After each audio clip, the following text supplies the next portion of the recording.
আরে সবুজ এদিকে। জি ভাইজান। সবুজ তুই বড় ভাইরে জাস্ট একটু খেয়াল রাখবি। হ্যাঁ খেয়াল তো রাখতেই আছি। বড় ভাইজানের পা ভেঙে গেছে না, যতদিন না পর্যন্ত পা ঠিক আছে ততদিন পর্যন্ত এক্সট্রা খেয়াল রাখবো। তোর এক্সট্রা খেয়াল রাখতে কইছি। আর ওর কি পা ভাঙছে নাকি? ও টোটালটাই তো নাটক করতেছে। কি কোন ভাইজান? কি কোন ভাইজান মানে আমি কোনোদিন ভুল কথা কইছি তোর কোনোদিন? না। তাইলে ও টোটালটাই নাটক করতেছে এবং সবার সাথে নাটক করতেছে, সবার লগে নাটকবাজি কইরা সে পার পাইছে, কিন্তু আমার চোখে তো সে ফাঁকি দিতে পারে নাই। আমি তো ধরে লাইছি, কিন্তু আমার সমস্যা হইলো যে আমি বুঝাইতে পারতেছি না ও যে নাটক করতেছে। উচ্চের জিনিসটা আমার কাছে তো কোনো প্রমাণ নাই। এখন আমার দরকার একটা সাক্ষী দরকার। তুই সবসময় তারে ফলো করবি, তুই সবসময় তারে চোখে চোখে রাখবি, কই যায়, কি করে, কেমনে বসে, কেমনে উঠে, কি করে, টোটালটাই খেয়াল করবি। আমি জানি যে এর ভিতরে সে যে কোনো একটা ভুল করে ফেলবো, আর ভুল করলে তুই আর আমি দুজনে মিলে আমার কাছে যে বিচার দিতে পারো এবং তার ঘুমোরটা ফাঁস করে দিতে পারো। কিন্তু ভাইজান, বড় ভাইজান এরকম অ্যাক্টিং করবো, অভিনয় করবো, আমার তো মনে হয় না। ওই বেটা তুই বেশি বুঝোস। তোর ভাই না আমার ভাই, আমার ভাই। আমি জানি যে ও কীরকম, ওর প্লাটটা কীরকম আমি তো জানি। তুই চাস তোর কাজ হচ্ছে তুই ফলো করবি আর আমার ইনফরমেশনটা দিয়ে দিবি, ঠিক আছে? আচ্ছা।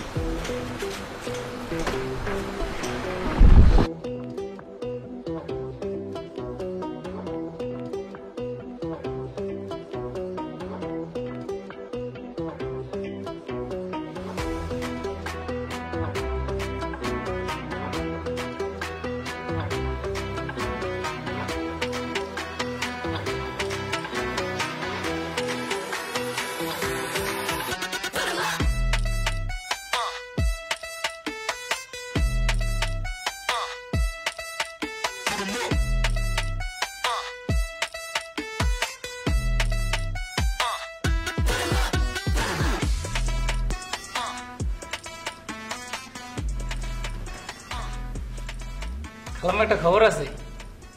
বল। অনেক বড় খবর। কি? আপনি শোনার পর তো সভা সেট থেকে পড়িয়ে যাবেন। কি খবর?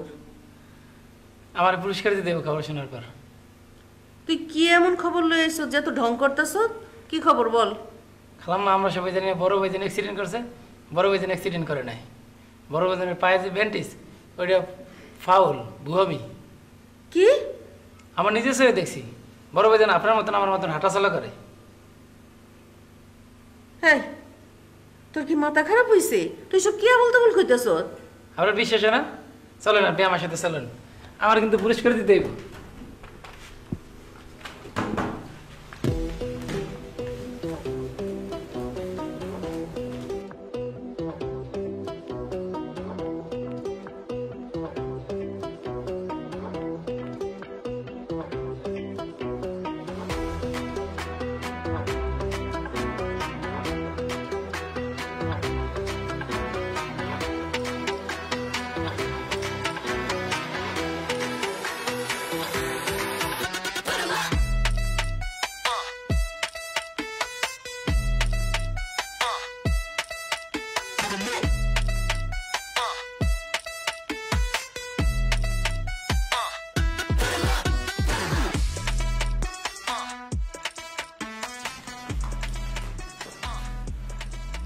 কি কইছিলি তুই? কি কইছিলি? বদরুল তোর আর আমার মতো স্বাভাবিকভাবে হাঁটা চলা করে না? খালাম্মা, আমি তো আমার নিজের চোখে দেখছি বড় ভাইজান হাঁটতে আছে। আই, এখন কি দেখলি? এখন কি দেখলি নিজের চোখে? তোর না পুরস্কার লাগবো? পুরস্কার লাগবো না? কয়ে দিলাম, আর যদি কোনোদিন তুই আমার সাথে কোনো রকমের মস্করা করস, চড়াইয়া তোর আমি একেবারে সমস্ত দাঁত ফালাই দেবো।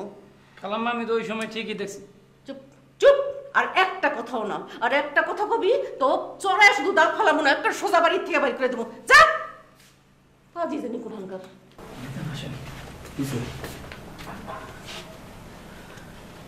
আপনি বলছিলেন বড় ভাইজানের দিকে খেয়াল রাখতে, আমি ওইভাবে খেয়াল রাখছি। বড় ভাইজান কখন খায়, কখন ওঠে, কখন বসে, কখন বাথরুমে যায়, কখন বাথরুম থেকে বের হয়, ওইভাবে ঠিক খেয়াল রাখছিলাম। এটা আসল কথা বলছি না, আপনি বলছেন যে বড় ভাইজান তো অ্যাক্সিডেন্ট করে না, অ্যাক্টিং করে। আসলে বড় ভাইজান অ্যাক্সিডেন্ট করে না, অ্যাক্টিং করতে আছে। আমরা যখন সবাই তার সামনে থাকি তখন ব্যথা ও এরকম করে।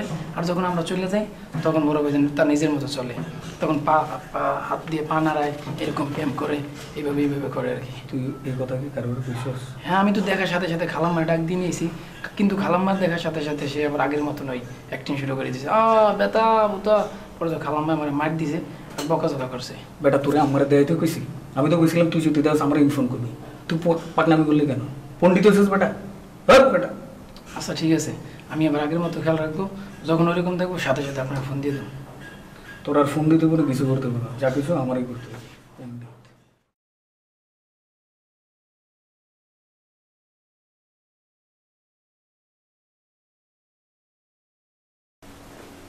আমার নাম আনোয়ার। আমি তানভি, ডক্টর তানভি। জি, আমি আপনাকে ফোন দিয়েছিলাম। ওই আমার খুব ক্লোজ বন্ধু রাসেল আর কি, তো রাসেল বারবার আপনার কথা বলতেছি। জি জি। তো আপনি ফোনে তো আমাকে বললেন না আসলে সমস্যাটা কি। আস্তে আস্তে বলতেছি, আপনি একটু রিল্যাক্স থাকেন, চাচু খান, তারপর আমি পেশেন্ট নিয়ে আসতেছি। পেশেন্ট আসলে কে? পেশেন্ট আমার বড় ভাই। কি হয়েছে ওনার? ওর কয়েকদিন আগে পা ভেঙে গেছে। পা ভেঙে গেছে? তাহলে তো আপনার একজন ভালো অর্থোপেডিক্স দেখানো উচিত। আর আমি তো মেডিসিনের ডাক্তার, আমি কি করতে পারি? ব্যাপারটা হচ্ছে আসলে ওর পা ভাঙেনি।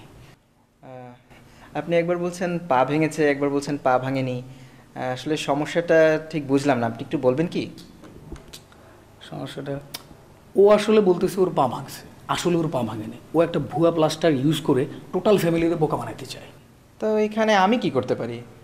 আপনি ওর পা টিপে টুপে পরীক্ষা করে বলে দেবেন যে তার পায়ে কিছু হয়নি। আর সত্যি যদি তার পা ভেঙে থাকে? আর ভাই আমি কইছি যে তার পা ভাঙে না, আপনি কি আমার কথা বিশ্বাস হইতেছেন না? আপনি জাস্ট রিল্যাক্স হন, আমি চাচু পাঠাই দিছি আর তারে পাঠাই দিচ্ছি। আম্মা, আম্মা বসো। কি আমার ছোট একটা কাজ করছি, কি কাজ? বাসায় ডাক্তার নিয়ে এসেছি। ডাক্তার নিয়ে আসছো? কার জন্য? আম্মা ওই বড় ভাইয়ের জন্য ডাক্তার নিয়ে এসেছি। অনেক দায়িত্ববান হয়ে গেছো। আম্মা আমি আসলে চিন্তা করে দেখলাম যে বড় ভাই যখন অ্যাক্সিডেন্ট করছে তখন তো তার আশেপাশে আমরা কেউ ছিলাম না, এই জন্য তখন তারে কোন ডাক্তারের কাছে নিয়ে গেছে, কোন জায়গায় নিয়ে গেছে, কোন হাসপাতালে নিয়ে গেছে, কে ব্যান্ডেজ করাইছে, কি করাইছে, কোন ইনজেকশন দিছে, কিভাবে ব্যান্ডেজ করছে, কিভাবে কি করছে, কোন কেচি দিয়ে করছে, আর এখন তার পায়ের কী অবস্থা আমরা তো কিচ্ছু জানি না। এই জন্য আমি চিন্তা করলাম যে বড় একটা ডাক্তার নিয়ে আসতে হবে, এই জন্য ডাক্তার নিয়ে আসছি। আমার একটু সন্দেহ হইতেছে, আসলে কি তুই কোনো ডাক্তার নিয়ে আসছো নাকি তোর কোনো বন্ধু বান্ধবরে সাজাইয়া নিয়ে আসছো? আম্মা তুমি কি যে বলো না, আমি কি সেই ছোটটি আছি নাকি? আমি এখন বড় হয়েছি না, আমি ব্যবসা বাণিজ্য দেখি, ঘর দেখি, সব কিছু সামলাই, আমার একটা দায়িত্ববোধ আছে না? আফটার অল সে তো আমার বড় ভাই।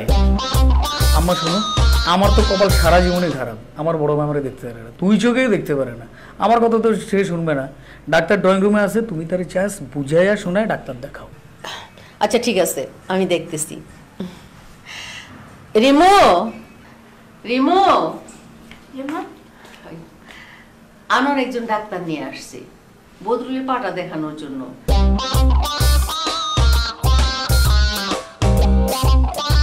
দেখো ভাইয়ের জন্য কত দরদ, ডাক্তার বাসায় নিয়ে আসছে, তো বদরুলে একটু ডাক্তারটা দেখাও। আম্মা কি না কি ডাক্তার আসছে, তাছাড়া আপনার ছেলের পা তো এখন অনেক ভালো, যদি দরকার লাগে আমি বড় ডাক্তার দেখাবো। তার অবস্থা তো এখন ভালো। আম্মা ডাক্তার কিন্তু ফার্স্ট ক্লাস, বাংলাদেশের সবচেয়ে বড় মেডিসিন বিশেষজ্ঞ। আম্মা মেডিসিনের ডাক্তার আপনার ছেলের পায়ের কি চিকিৎসা করবে? ওর তো হাড়ের ডাক্তার দরকার, মেডিসিনের ডাক্তার তো কিছু করতে পারবে না। হ্যাঁ, মেডিসিনের ডাক্তার কি করবে? ওর তো পা ভাঙছে, পায়ের ডাক্তার দরকার। আম্মা হাড়ের ডাক্তার কিন্তু হাড় বসায় দিবে না, মেডিসিন তো লাগবে, মেডিসিন বিশেষজ্ঞ না হলে তো পাটা পুরোপুরি সুস্থ হবে না, ভালো হবে না। আম্মা প্রত্যেকটা পার্টের জন্য প্রত্যেকটা স্পেশালিস্ট আছে। হাড়ের ডাক্তার হাড় দেখবে, মেডিসিনের ডাক্তার দেখবে মনে করেন জ্বর, সর্দি, কাশি, প্রেশার এগুলো দেখবে। মেডিসিনের ডাক্তার তো হাড়ের চিকিৎসা করতে পারবে না। হ্যাঁ, মেডিসিনের ডাক্তার হাড়ের কি চিকিৎসা করবে? মেডিসিনের ডাক্তার সর্দি কাশির ওষুধ দিবে, পায়ের কোনো চিকিৎসা করতে পারবে না তো। আম্মা এই ডাক্তার হচ্ছে অলরাউন্ডার ডাক্তার, যে ক্রিকেটার টেস্ট খেলতে পারে, সে ওয়ানডেও খেলতে পারে, টি-20 খেলতে পারে। এই ডাক্তার হচ্ছে বিশেষজ্ঞ ডাক্তার, অলরাউন্ডার ডাক্তার, সবই পারে। আম্মা এটা তো আপনার ছেলের অসুখের ব্যাপার, একটা চিকিৎসার ব্যাপার, এটা তো গেম না, খেলা না তো। না না না, এটা তো আসলে মানে চিকিৎসার ব্যাপার। অসুখ, পা ভাঙছে, এখন একটা যেন তেন চিকিৎসা দিলে হবে? যদি এর চেয়ে আরো বেশি খারাপ হয়ে যায় তখন কি হবে? আম্মা এটা কিন্তু খুব বেশি বেশি হইতেছে আম্মা। আমি আমার নিজের দায়িত্ববোধ থেকে আমার বড় ভাইয়ের জন্য আমি ডাক্তার আনলাম, এখন আমার ডাক্তারের সার্টিফিকেট দিতে হয়, ডাক্তারকে হাড়ের ডাক্তার, মেডিসিন বিশেষজ্ঞ, হার্টের ডাক্তার, কি সব কিছু আমারে দিতে হয়। আমার আসলে ভুলে হয়েছে, আমার উচিত হয়নি যে ডাক্তার আনলাম। আসলে রিমু তুমি কিন্তু একটু বেশি বেশি করতেছো। এত কষ্ট কইরা ভাইয়ের জন্য ডাক্তার নিয়ে আসলো, বাসায় ডাক্তার নিয়ে আসলো, তো ডাক্তারটা তুমি দেখাও, সমস্যা কি? আর তোমার যদি মনে হয় যে পরে তুমি হাড়ের ডাক্তার দেখাইবা, তা দেখাইবা, এখন এই ডাক্তারটা দেখাও। না মা, কোনো সমস্যা তো নাই, দেখালে তো দেখানোই যায়। ভালো, দেখান। ফ্যামিলির থরো চেক আপ করে ফেললাম বিনা পয়সায়। ডাকতেছি আম্মা।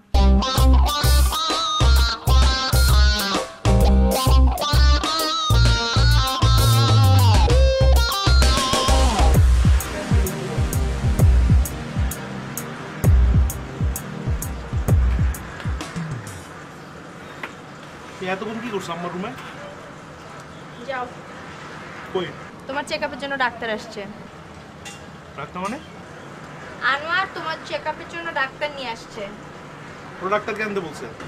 আমি তো বলি নাই, তোমার ছোট ভাই নিজ দায়িত্ব মনে করে ডাক্তার নিয়ে আসছে। যাও, চেক আপ করাও। যে কেউ যারা তারা নিয়ে আসবেন, আমার যাইতে হবে ওদিকে। আমি যাবো না। আরে যাও না, চেক আপ করে আসো না। তুমি বলছো তো আমি যাবো না। আচ্ছা, আমাকে না বলে তো লাভ নাই। আম্মা তোমাকে যেতে বলছে, তোমার যদি না যেতে ইচ্ছা হয় যাও, আম্মাকে যে বুঝাও। যাও। আমি যাবো না। আরে বাবা যাও না, কি সমস্যা? ও আবার কি হলো? তোমারে বলে নাই, সকাল থেকে আমার পেটটা কেমন জানি কামড়াইতেছে। কামড়াইতেছে তো শশা খাইতেছো কেন? ঠিক হবে।